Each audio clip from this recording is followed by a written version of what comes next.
Saudi pro লিগে দুর্দান্ত ছন্দে রয়েছে আল নাসর। ৭৬ পয়েন্ট নিয়ে শীর্ষে থাকা দলটি এখন শিরোপার খুব কাছাকাছি।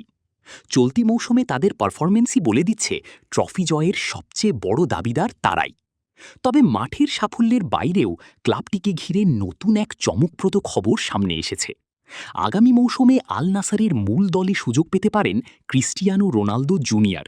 এমন সম্ভাবনা নিয়ে জোর আলোচনা চলছে। ক্লাব সূত্রে জানা গেছে, মৌসুম শেষের পর রোনালদোর ছেলেকে মূল দলে তোলার বিষয়টি গুরুত্বের সঙ্গে বিবেচনা করছে কর্তৃপক্ষ। তার পারফরমেন্সের পাশাপাশি বাবা ছেলের একসঙ্গে ড্রেসিং রুম ভাগ করার বিষয়টিও ক্লাবের কাছে বড় আকর্ষণ হিসেবে দেখা হচ্ছে।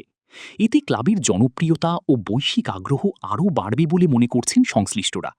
এদিকে ক্রিস্টিয়ানো রোনালদো আরও এক মৌসুমের জন্য আল নাসরের সঙ্গে চুক্তিবদ্ধ রয়েছেন। ফলে সবকিছু ঠিক থাকলে একই দলে বাবা ছেলের খেলার এক বিরল দৃশ্য দেখা যেতে পারে সৌদি লিগে। ভবিষ্যৎ নিয়ে নানা জল্পনা থাকলেও নিজের লক্ষ্য থেকে বিচ্যুত নন রোনালদো। ব্যক্তিগত দারুণ ফর্মকে দলীয় সাফল্যে রূপ দিতে বদ্ধপরিকর তিনি। মৌসুম শেষে শিরোপা জিতে ক্লাবের উচ্চাকাঙ্ক্ষী প্রকল্পকে সফল করাই এখন প্রধান লক্ষ্য।